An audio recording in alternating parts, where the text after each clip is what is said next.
Mackenzie Cowell was one of the most dedicated girls on the planet. While she was still in high school, she decided to enroll in cosmetology school. That decision is what ended her life. Well, not directly, but it definitely had an effect on the whole thing. So Mackenzie was a forced beauty school dropout who was terminated by her own classmate, or at least that's what most people think. After her body was found, the investigation got more confusing than ever and is still a bit iffy to this day. Think you can solve the case once and for all? Well, let's find out. Mackenzie Cowell was born and raised near the town of Wenatchee, Washington, also known as the apple capital of the world. She was a passionate, strong 17-year-old girl who would do anything for her family and her boyfriend, Joaquin. In high school, Mackenzie was on the dance team, the Applettes. Dang, these people really did take the whole Apple thing seriously. So even though Mackenzie was still in high school, she decided to enroll in classes at the cosmetology school nearby. Mackenzie's parents mentioned she was super into fashion and modeling, so this was kind of on brand for her. As you can imagine, Mackenzie had a pretty packed schedule. She was one of those people who would just wake up at 6 a.m. just to fit everything in her day. Me being an early riser, I think some people would agree that I'm not. One February night in 2010, Mackenzie made plans to have dinner with her dad at the house. But as the evening rolled around, she still wasn't home, and I'm sure her dad was getting really hangry. That afternoon, Mackenzie was at beauty school, but she was supposed to be finished around 5 p.m. At 5:40, when Mackenzie still hadn't made it home, Reed Cowell gave his daughter a ring and it went straight to voicemail. He kept blowing up her phone before giving up and deciding to wait it out a bit to see if Mackenzie would call him back or show up to the house. Yeah, I mean, she definitely could have stood him up or forgotten about it or something, but sadly that wasn't the case. And at 8 p.m., a rancher called the cops to report a strange red sedan that had been left in the driveway since at least 7 that night. An officer went to check out the abandoned car and looked up the license plate, which is when they found out it belonged to Mackenzie Cowell. In the car, investigators found Mackenzie's purse and some of her clothes, but her cell phone and debit card weren't there. That's when they speculated Mackenzie had been abducted. And after that connection was made, the police called Reed to tell him his daughter's car was abandoned and that they thought she might be missing. That must have been a tough call.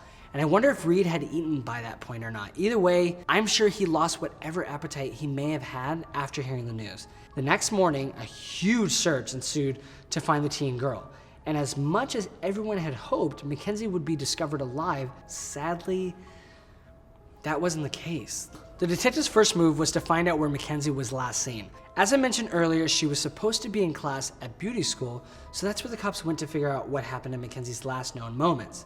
They found out she had asked one of her fellow classmates around 3 in the afternoon if she had a sign out for a 15-minute break off campus. After that, Mackenzie left the building and walked to her car, which was parked in a lot behind the school. Police were able to recover video footage from a nearby surveillance camera to confirm this part of the story. After she made it to her car, Mackenzie texted her boyfriend, Joaquin, "Hey, what a riveting text, full of love and full of passion."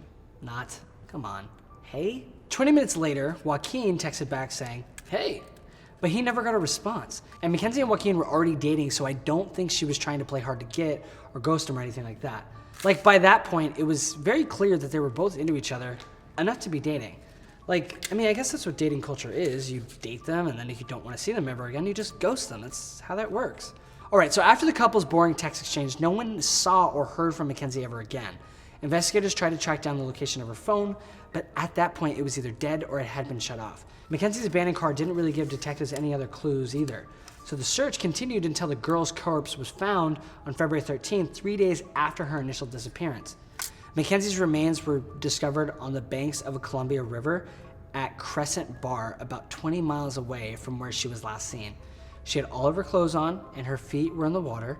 There was also a blade stuck in her shoulder when she was found.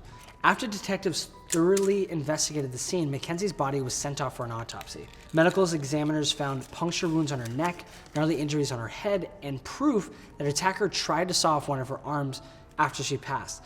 Whoa! Which I'm guessing is what the shank in the shoulder was about. Officials concluded Mackenzie's demise was ultimately caused by her being smothered in combination with the intense wounds on her neck. On February 25th, a memorial service was held for the 17-year-old girl. It was already sad enough that Mackenzie lost her life, but at this point, no one knew who was responsible. I'm sure her family wanted closure, as did everyone else in the newly panicked town of Wenatchee. As soon as Mackenzie's body was found, detectives called in Joaquin for questioning. He was given a lie detector test, and when it asked if he knew who was responsible for taking out his girlfriend, Joaquin said no, but the lie detector said otherwise. I mean, there are plenty of stories out there where people are slain by their significant other, so this definitely wouldn't be the most taboo case outcome. And while officials may not have believed him at first, Joaquin ended up having a super solid alibi, so he was ruled out as a suspect. Detectives then came up with a theory about another man Mackenzie could have been attacked by, Herman's boyfriend Joey. Mackenzie absolutely hated Herman's boo thing and was known for getting in fights with him.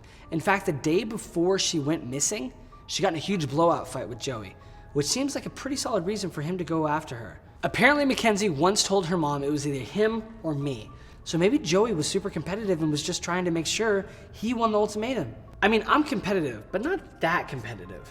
Well, as much as it seemed like Joey was the perp, detectives couldn't find anything that linked him to the crime, so he was released and ruled out as a suspect.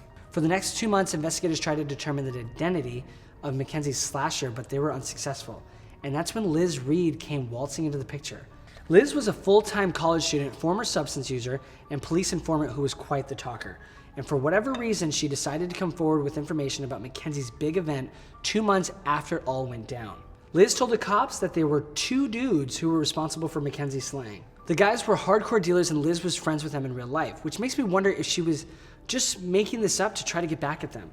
Well, Liz said that these 2 guys somehow got Mackenzie mixed up and thought she was an informant, so they snuffed her to prevent them from getting caught. Liz told investigators this whole elaborate story and even gave details about the tools used at the incident. She apparently knew all of this because the 2 men showed her a video of the attack, or at least that's what she said. Investigators kind of believed Liz's story at first, but as the investigation continued, they started to get skeptical. Officials looked everywhere for the alleged video of the incident, but after months of searching without any luck, they started to suspect little Miss Liz wasn't telling the truth. Couldn't they have just set Liz up to the lie detector test just like Joaquin? That way it wouldn't be a mystery of whether she lied or not. As their suspicions grew, detectives made the call to bring Liz back in for another little Q&A sesh. And that's when she took back her entire story. Yeah. The woman all of a sudden said she felt threatened by the police into coming up with a story to spare herself from getting convicted. Now, this is making me think Liz may have done it. I mean, she came up with the whole story and served with the dramatics and everything. I mean, maybe she just wanted to pursue a career as a novelist because Homegirl sure whipped up quite the tale out of thin air. But Liz was never considered a suspect because someone else swooped in and immediately jumped in on number 1 on the ranks of possible perps. So the cops were tipped off by a handful of people about a 29-year-old dude named Chris, who was one of Mackenzie's classmates at cosmetology school. In one of the letters, someone sent to the police to rat out Chris. They claimed he had a weird obsession with corpses, the afterlife and famous mass executioners.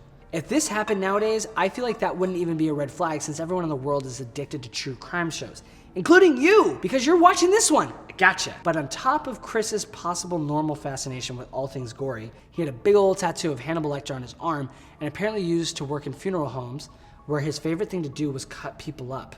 Now that is not a normal passion. But as soon as the detectives started pursuing these letters, they ran into the same issue where they were uncertain about the truth behind the writing.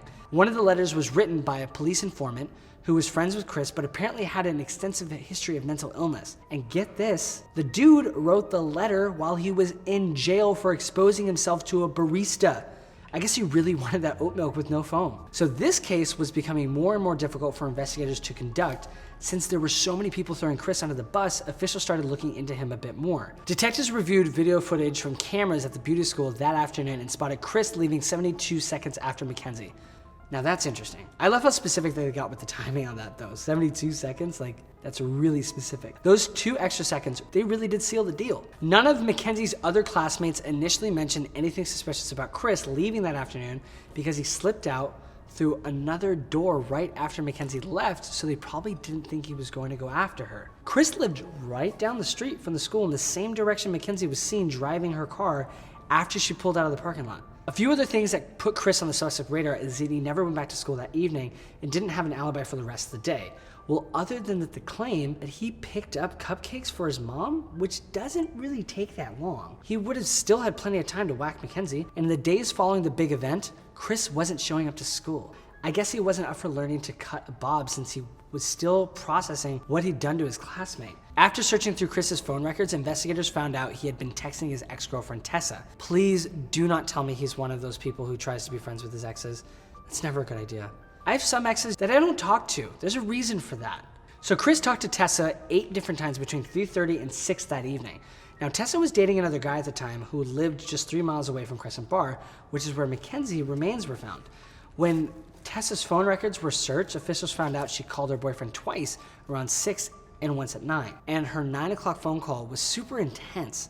Tessa told her boyfriend that something really, really bad has happened, and then asked him to pray for her. Tessa's boyfriend was all like, "Oh, you believe in God now? That's interesting because you told me you were against religion." Homegirl must have really been going through it if that was the case. Well, it seems like Tessa was tight with all of her past lovers because one of her other ex-boyfriends told investigators she came by his place sometime around February 9th to pick up some things and mentioned she looked super agitated and nervous. Apparently she came over and talked with the guy for 20 minutes before she left without picking up any of the things she claimed she was there for.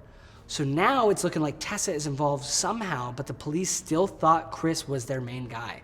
In addition to Chris's disturbing fascinations, sketchy school skipping tendencies, and his lack of solid alibi, he also matched the description of the perp given by an eyewitness. Alrighty, now all we need is some evidence, and I think there's a pretty solid case against this dude. In the initial crime scene search, detectives found a piece of duct tape with a strand of hair on it. There was also DNA evidence in Mackenzie's car under her nails and the blade in her shoulder. That August, officials were able to obtain a DNA sample from Chris. Test results determined Chris's DNA was a pretty solid match for the hairy piece of duct tape, but none of the other samples. And the investigators weren't really that worried because the biggest DNA link was the duct tape evidence anyway. Since the detectives knew they had Chris on lock, they took him back for another round of questioning, and here's where they got super smart, or maybe just lucky. So, the interviewers asked Chris if he had ever been to Crescent Bar, and he said no. Then the detective said, "Well, you know your DNA was, right?" And that's when Chris had the biggest oh shit moment of his life. He got all flustered and told the cops, "Well, I don't know how that could be. I want a lawyer." After that, the detectives officially arrested Chris. Officers ended up searching Chris's apartment where they found a huge liquid stain on the carpet that was a match for Mackenzie's DNA. Investigators also found out about a suspicious video Tessa recorded on her phone. At the time, Chris was geared up to move out, so he was checking to make sure that his apartment was clean so he could get a security deposit back. In this video, Tessa walked into Chris's apartment, moved his coffee table to the side, and focused on a huge liquid stain on the floor. Chris asked Tessa, "Does it look clean?" "Yeah, it's clean, considering." After the initial incident, Chris went to trial. He literally didn't make eye contact with anyone, which automatically makes me think he's guilty. Chris stuck with his whole cupcake alibi and claimed he was innocent. He said he didn't know Mackenzie that well and wasn't even in the same year as her in school. Chris's lawyer came up with the story that the cops were the ones who covered his carpet in Mackenzie's fluids so they could avoid the embarrassment of not having a perp identified and arrested. And as crazy as it sounds, the cops of Wenatchee actually had a pretty sketchy past of framing innocent people as the suspects of major crimes. So in the mid-90s, there was a series of cases known as the Wenatchee Witch Hunt, where dozens of people were wrongfully committed for harming children. All of the charges were later dropped because the detectives were clocked for gathering false confessions, not handling child witnesses properly, and using evidence that was based on the recovered memory theory. So after hearing that story, I'm pretty sure you can imagine the carpet stain wasn't that strong of evidence anymore. The defense was also pointed out that when Mackenzie was slain, her jugular vein was hit, so there would have been much more fluid on the floor and around the apartment if that was the true crime scene. And as if things weren't already confusing enough in Chris's trial, Liz changed her statement yet again. "Make up your mind, woman!" Instead, she went back to her old story that Mackenzie was offed by these 2 dealers, but still couldn't find the alleged video she saw that showcased the brutal event. Liz said the 2 dudes took Mackenzie to a secluded bluff and knocked her out. Apparently, one of the bad guys told Liz about it and even showed her Mackenzie's ring to prove it. But both men denied Liz's story and claimed that they never were involved with Mackenzie. So at this point, Mackenzie's case is all over the place. Chris seems like he was the perp, but now things were muddy. Thrown in 2 random dealers and a sketchy police force, and you've got yourself one bamboozled jury. Before this final decision could be made, Chris entered a plea deal.